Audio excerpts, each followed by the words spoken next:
is an unbelievable start for McIlroy. Got it. Boy, that European team is rolling. Oh, the match is over. Right at the hole. Now it is official, and Europe runs away with yet another Ryder Cup.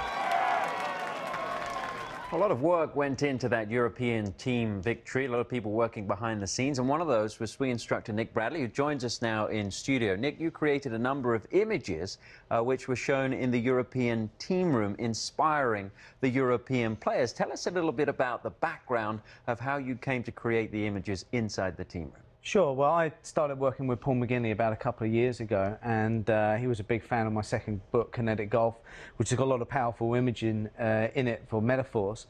And so, you know, when he got appointed as Ryder Cup captain, he said, you know, I'd like you to use kind of like the motivational aspect that you use, coupled with the imagery, to inspire the European team to some sort of victory.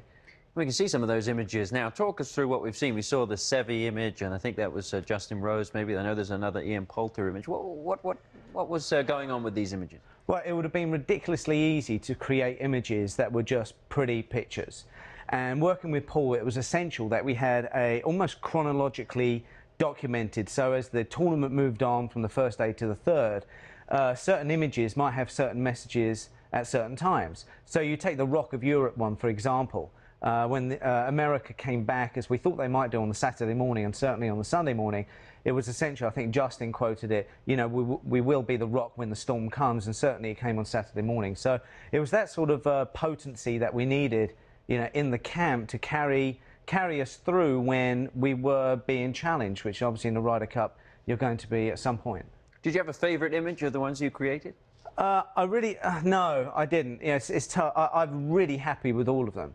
I guess the one that had the most meaning for the players and me was the Seve Ballesteros image, which sat directly. It was the last thing the players saw. It was right out there just before they hit the crowds on the practice area. So they would literally look at Seve there, saying, "Look into his eyes. His mission is clear," and it gave them a sense of mission as well. I mean, what a inspiring chap he was. How old was he in that picture? I don't know. I want to say that was the 76 Open when he finished second to Miller. So I'm guessing he was 19 at that point. Now, you were an instructor to Justin Rose before he worked with Sean Foley. You've worked with a number of players around the world. And as you said, you worked with McGinley. How did you go from being a swing instructor working on folks' golf swings and techniques to creating these images? Because you said that was where McGinley got the inspiration, having looked at your book. Right, so nowadays, when I do a lot of keynote speaking and working with sales teams with companies, you kind of realise that there's a process, and it doesn't matter if it's, doesn't matter what field you're in, whether you're innovation or sport or business or commerce, there's a process that most people follow en route to success, and that is simply see, feel, do. And when I create these images for companies, or in this case the Ryder Cup, it really is getting people from point A to point Z in the way that our brains want to function. You know, you heard of the term visionaries. I mean, unfortunately we're looking at Richard Branson now, but what a great visionary for business. So you've got to have that real chunk of your brain working first, and then you can put in the feeling, the emotional muscle behind it, and then obviously you then execute the plan. You had a lot of images in your book, Kinetic Golf. How do you use them to help players with their technique? Well, I mean, I've never heard, maybe Annika can back this up, I've never heard a great player say that they've played better after hearing a great sentence.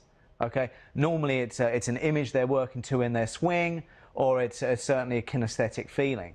So the best thing, or the most pleasing thing that's happened about Kinetic Golf is the amount of letters and emails I get from parents of juniors that, you know, all of a sudden, you know, they lose the verbosity, that, you know, the instruction that they're getting, and all of a sudden they just work to a nice tangible image, something big and wholesome that they can start to slip their bodies into. Yeah, we saw some of the images there from the book Kinetic Golf. Do you actually design them yourself, or you work with a design team? No, I designed them myself, yeah.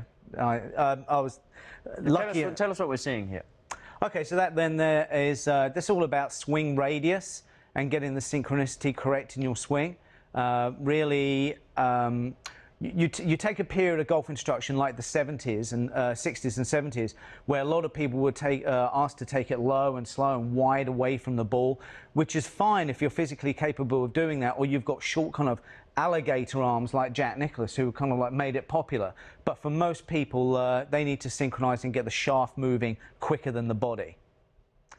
Yeah, once again, talking about radius, people think the radius of the swing is from the left shoulder to the club head. It's actually not. The radius of the swing is actually this kind of like triangle we form between our shoulders and our hands. So really keeping that, the hands kind of like working with the sternum back and through the shot leads to better kind of like arm-body coordination. And our final image here, what are we doing here?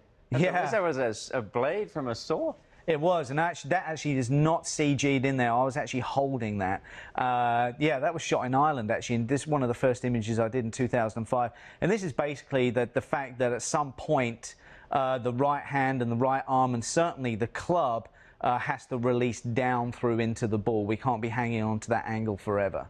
What is the one principle that folks take away from kinetic golf? What was the one thing you would like them to learn if they looked at that book? The fact that you can lose the verbosity in the mind, you can lose the busyness, okay, that, you know, the whole key to that book was really getting big, wholesome, tangible images. You know, you look at Golf My Way with Jack Nicklaus. In fact, actually, I have to say, Golf Magazine was the thing that kind of inspired me. You know, the little bit at the back where they have the sketches of the golf technique. You know, as a kid growing up looking at that and Jim McQueen's work with Jack Nicklaus, being a very visual person, obviously, really resonated with me, and I think I use that as my strength in golf instruction. Well, the players certainly appreciated it during the Ryder Cup. Thanks for talking about that with us. Pleasure. We'll maybe see you a little bit later in the show for some practice drills that folks will hopefully use to improve their game. Nick Bradley, author of Kinetic Golf and 7 Laws of the Golf Swing, with us here in studio on Morning Drive. Still to come, we're going to be pulling out the game balls. Who impressed us last week? Who impressed Annika Sorenstam? I'm interested to find out. We will find out here on Morning Drive. Thanks for coming in. Pleasure. Good stuff. Good. And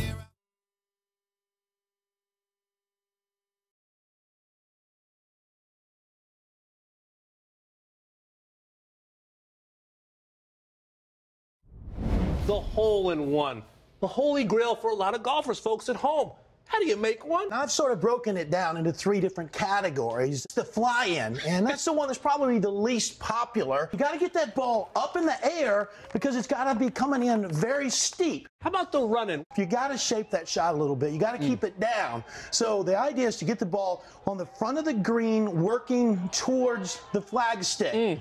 How about the back end? These are my favorite kinds of one because I like the backspin. Little spin. The I love crowd the likes the backspin. gallery loves the spin. Exactly. The shot that provides the most spin is sort of a medium trajectory without much curve. How about attitude? What part does that play in making hole-in-one? Oh, it's huge. Make a one today. Think about it. You think about it, it will happen. Charlie Rymer has made 10 holes-in-one in his career. Annika Sorenstam, World Golf Hall of Fame member, has made 5. So that means it's all about luck. We're back here in the simulator. Paige, Annika, and Nick Bradley, swing instructor and author of Kinetic Golf. We're going to go through some practice drills and some drills that you might use to warm up. A lot of folks don't have time, like the pros do, to warm up for an hour and a half. They're straight onto the range and right out onto the golf course. So let's go through a few drills. Paige is going to hit. Annika and Nick are going to instruct. Take it away. Okay, well, I have a really good drill, I think, that can help you warm up with the shorter irons. Because what I see a lot of times, people on the range, they start swinging with the arms. I like to connect the core, which is the lower body with the upper body together. So, Paige, if you want to put your feet together or even cross them so you can feel that you're really blocking your hips. And what this does, it helps you turn the upper body. I don't know if you can feel the difference, but the idea is to really feel your shoulders do all the turning. And I don't know, do you feel like you're a little passive in your lower body there? Well, it definitely locks up the hips. Because a lot of people, they just swing with their arms, and what they do is they lift it up, and then they slide in their body. So if you hit one more, then I'm going to lead into another drill talking about using your shoulders more, because that's the biggest thing I see. People swing with their arms, and then they swing harder and harder, and that's when we get a lot of times to slice. So, Okay, so I got my lower body so now you warmed up. Your Yep. lower body's come down. So now take an extra ball there, and this is what I call take it back low and slow. It just helps you keeping that Y together, the shoulders and the arms in here, and just keep the club and make sure that the club hits the ball going back, and then just keep swinging and keep hitting. That's probably the best shot you've ever hit, Paige, in the studio. It was low and slow. Yeah. To me, this is a really basic drill you can do. Anyway, good luck. Yeah, thank you. Okay, Nick, let's see what you would instruct for a little practice drill. Okay, Paige, so what we're going to do is we're going to start off with the wedges, which I recommend for most amateurs. And we're going to use something called, you got the wedge. I got the wedge, okay. Perfect. Incremental wedges. So what we're going to ask you to do is you're going to hit shots at 10-yard increments. All Okay. right? So if you start off the first one here, and you're really going to try and control the speed of the ball with the speed of the body turn. Okay, so let's assume that one went out there at 10 yards. Okay, now knock this one 10 yards past that to 20. So what's the goal here? What's my takeaway? Well, the takeaway is, first of all, is to get into a consistent rhythm. Okay, so you're putting a good strike on it. Now you're controlling your wedge distances. You know, a lot of amateurs, if they're going to drop shots early, they're going to miss a green and then have to hit a wedge. So the fact that you're getting your touchdown early is good. But the really cool thing about this, just lastly, is that once you go through this drill like 2 or 3 times, you can actually start to create patterns. So you'll be able to get a triangle, then a square, and then, you know, start to fire your imagination. The second drill, here, let's just switch clubs. Second drill is to do with your rhythm. Okay, you've got to start as you mean to go on. So this drill here is really called the step-in drill, which is in my book. The image is actually, as you make your transition, you're actually stepping on a small animal. Not to get into trouble here, Tom, like you almost did this morning, okay? But you really got to, Jack Nicklaus used to say, used to plant the left foot as firm as possible. So what I want you to do, and the folks at home, is take a regular 9-iron setup for me, okay? And then I want you to move your left foot into your right. Okay. Okay, and then as you make your transition, you're going to step back to the left. Okay, so I swing from here. Yep. Now step. Correct. And that's going to fire your kinetic chain. Okay, it's going to get your rhythm good, and I want to tell you can use this up to about a 5-iron, and you start to rip it once you start to get that timing down. Well, and Nick, what's interesting for me is I never really think about how my transition starts, but I definitely have to think about stepping into it before I've finished my backswing. Yeah, it's not something that you want to be thinking about consciously, but this sort of warm-up exercise just, you know, gets the brain firing. I mean, you look at Rory. Rory's got probably the best change of direction in the game at the moment. You know, that's why he hits it so far for a medium-sized guy. So, yeah, step-in drill.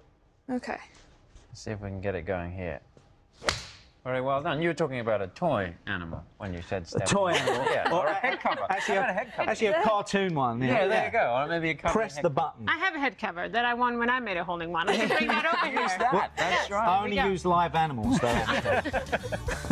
Thank you very much, Nick. Annika, we'll Pleasure. see you and Paige in just a little while to wrap up the show. Coming up next, Matt Janella opens up his notebook about a PGA Tour course that's in development just outside of Dallas. News on that when we come back. That was a lot of fun. Yeah, it was, wasn't it? Step on Harry over there. Harry safe over here.